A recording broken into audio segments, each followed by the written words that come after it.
Hello guys, ఈరోజు మన recipe ఏంటంటే వెజ్ దమ్ బిర్యానీ అంటే చాలా పెద్ద ప్రాసెస్, చాలా టైం పడుతుందని అనుకుంటారేమో. అస్సలు కాదు. ఒక్కసారి ఈ వీడియో లాస్ట్ వరకు చూడండి, మీకే అర్థమవుతుంది. చాలా సింపుల్గా చేసుకోవచ్చు మన ఇంట్లో ఉండే కూరగాయలతోనే, వితౌట్ మ్యారినేషన్. ఎలాంటి మ్యారినేషన్ అవసరం లేదు, డైరెక్ట్గా ఇన్స్టంట్గా వెజ్ దమ్ బిర్యానీ చేసుకోవచ్చు. ఇప్పుడు మనం ప్రాసెస్లోకి వెళ్ళిపోదాం. ఫస్ట్ ఒక గిన్నె పెట్టుకొని దాంట్లోకి బిర్యానీకి మనకి సరిపోయేంత ఆయిల్ వేసుకోవాలి. నెక్స్ట్ ఓల్ మసాలా వేసుకొని నెక్స్ట్ ఆనియన్స్ వేసుకోవాలి. ఈ ఆనియన్స్ అనేవి మనకి గోల్డెన్ బ్రౌన్ కలర్లోకి వచ్చేదాకా వీటిని మనం ఫ్రై చేసుకోవాలి. అండ్ నెక్స్ట్ ఇక్కడ నేను కొంచెం ఒక టేబుల్ స్పూన్ ఆఫ్ సాల్ట్ని యాడ్ చేసిన, ఎందుకంటే మీ అందరికీ తెలిసే ఉంటుంది, సాల్ట్ యాడ్ చేస్తే కొంచెం ఆనియన్స్ తొందరగా ఫ్రై అవుతాయి. ఇక్కడ చూడండి, మనకు ఆనియన్స్ కరెక్ట్ కలర్లోకి వచ్చినాయి.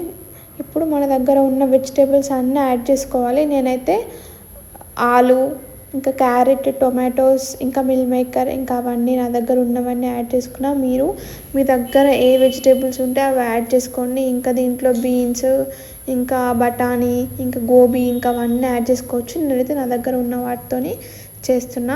అండ్ ఇంకా సన్నగా కట్ చేసి పెట్టుకున్న కొత్తిమీర, పుదీనా కూడా యాడ్ చేసుకొని తర్వాత ఒక టేబుల్ స్పూన్ అంతా మనం అల్లం వెల్లుల్లి పేస్ట్ యాడ్ చేసుకోవాలి. ఇప్పుడు అల్లం వెల్లుల్లి పేస్ట్ అనేది మనకి పచ్చివాసన పోయేదాకా మంచిగా దాన్ని ఆయిల్లో ఫ్రై చేసుకోవాలి.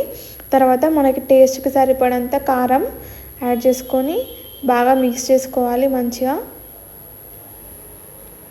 మిక్స్ చేసి కారం మొత్తం కలిసేదాకా మంచిగా మిక్స్ చేసుకోవాలి. తర్వాత దీంట్లోకి పసుపు, ఇంకా సాల్ట్ మీ టేస్ట్కి సరిపడా యాడ్ చేసుకోండి. ఉప్పు, కారం, పసుపు అనేది ఇక్కడ పసుపు, ఉప్పు, కారం యాడ్ చేసిన తర్వాత నెక్స్ట్ ఒక నిమ్మకాయని పిండుకోవాలి. ఒక నిమ్మకాయ పిండుకున్న తర్వాత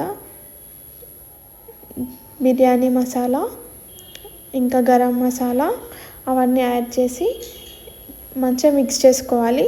తర్వాత పెరుగు యాడ్ చేసుకోవాలి. పెరుగు అనేది ఇంకా మీ చాయిస్ అన్నట్టు, అంటే మీకు ఎక్కువ గ్రేవీ కావాలనుకుంటే ఎక్కువ పెరుగు యాడ్ చేసుకోవాలి, లేదు తక్కువ, మాకు గ్రేవీ ఏమి ఎక్కువ అవసరం లేదంటే కొంచెం పెరుగు యాడ్ చేసుకుంటే సరిపోతుంది.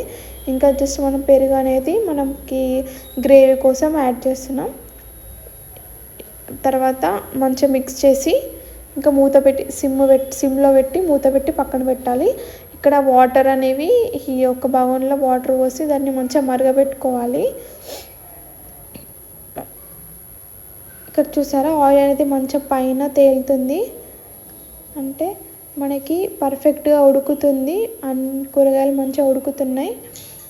ఇంకా అటు సైడు వేరే స్టవ్ ఆన్ చేసుకొని అక్కడ ఒక బగోన్లో వాటర్ మంచిగా బాయిల్ చేసుకోవాలి. వాటర్ బాయిల్ అయిన తర్వాత దాంట్లో ఒక టేబుల్ స్పూన్ సాల్ట్, ఇంకా అల్లం వెల్లుల్లి పేస్ట్, ఇంకా ఓల్ మసాలా, లవంగాలు, ఇలాచి, చెక్క, బగారా ఆకు, ఇంకా అన్ని మసాలాలు యాడ్ చేసుకొని మంచిగా బాయిల్ చేసుకోవాలి. వాటర్ అనేవి బాగా మరిగినాక దీంట్లో మనము 1/2 అవర్ కడిగి నానబెట్టుకున్న బాస్మతి రైస్ని దీంట్లోకి యాడ్ చేసుకోవాలి. బాస్మతి రైస్ ఖచ్చితంగా 1/2 అవర్ నానబెట్టాలి, అప్పుడే మంచిగా ఉంటుంది. ఇక్కడ చూడండి, దీంట్లోకి మనం బాయిల్ చేసిన వాటర్లోకి బియ్యం వేసి మంచిగా ఇప్పుడు మనకు బియ్యం అనేది 90% కుక్ అయ్యేదాకా మంచిగా ఉడికించుకోవాలి. ఇక్కడ చూడండి, రైస్ అయితే 90% మనకి కుక్ అయిపోయింది. చూడండి, చూస్తేనే తెలిసిపోతుంది మనకి రైస్ పర్ఫెక్ట్గా కుక్ అయిపోయింది. ఇంకా మీరు కావాలనుకుంటే దీంట్లో కొంచెం లెమన్ జ్యూస్ యాడ్ చేసినామంటే అన్నము అంటుకోకుండా పొడి పొడిగా వస్తుంది, కానీ నేను ఇక్కడ యాడ్ చేయలేను. ఇప్పుడు అన్నం మనకి పర్ఫెక్ట్గా ఉడికిపోయింది. ఇప్పుడు ఉడికిపోయిన అన్నంని మనం గ్రేవీలోకి యాడ్ చేసుకోవాలి. మొత్తం వాటర్ లేకుండా తీసేసి మనం పక్కన రెడీ చేసి పెట్టుకున్నాం కదా గ్రేవీ, దాంట్లో మొత్తం వేసేయాలి. అన్నం అంతా ఈవెన్గా స్ప్రెడ్ చేసి మధ్యలో మొత్తం అన్నం అంతా వేసాక ఒకసారి మనం బగోన్ని ఇట్లా ట్యాప్ చేయాలి, ఏమన్నా ఎయిర్ గ్యాప్స్ ఉంటే పోతాయి. తర్వాత నేను ఫుడ్ కలర్ యాడ్ చేసిన, అది మీ ఆప్షనల్, మీరు కావాలనుకుంటే యాడ్ చేయొచ్చు, లేదంటే స్కిప్ చేయొచ్చు. తర్వాత ఫ్రైడ్ ఆనియన్స్, ఇంకా దానిపైన కొంచెం గరం మసాలా యాడ్ చేసిన నేను.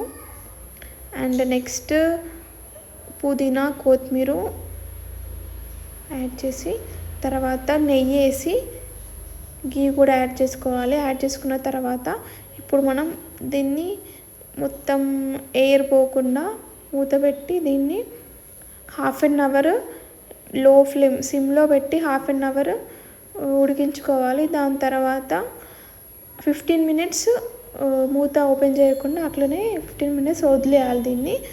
అంతే, ఇంకా మన బిర్యానీ అనేది రెడీ అయిపోతుంది. ఇప్పుడు 1/2 అవర్ అయిపోయింది, ఇంకా 15 మినిట్స్ కూడా మనం మూత తీయకుండా అట్లనే పెట్టినా. ఇప్పుడు చూద్దాం బిర్యానీ ఎట్లా అయిందో. చూడండి, మీరే చూడండి, బిర్యానీ మనకి పర్ఫెక్ట్గా అయిపోయింది. అన్నీ మనకి పర్ఫెక్ట్గా ఉడికినాయి. లోపల కూడా మొత్తం మన వెజిటేబుల్స్ అన్నీ పర్ఫెక్ట్గా కుక్ అయినాయి. చాలా సింపుల్గా అయిపోయింది కదా రెసిపీ. మీరే చూడండి ఎంత సింపుల్గా చేసినానో. జస్ట్ మనం అన్నం కూర ఎట్లా వండుకుంటామో దానికంటే తొందరగా అయిపోతుంది. ఇంకా ఇది చాలా సింపుల్ రెసిపీ. మీరు కూడా మొత్తం చూసి మీరు కూడా ట్రై చేసి నాకు కింద కామెంట్ చేయండి రెసిపీ ఎలా వచ్చిందనేది. ఇంకా ఇలాంటి వీడియోస్ కావాలంటే మన ఛానల్ని సబ్స్క్రైబ్ చేసుకోండి.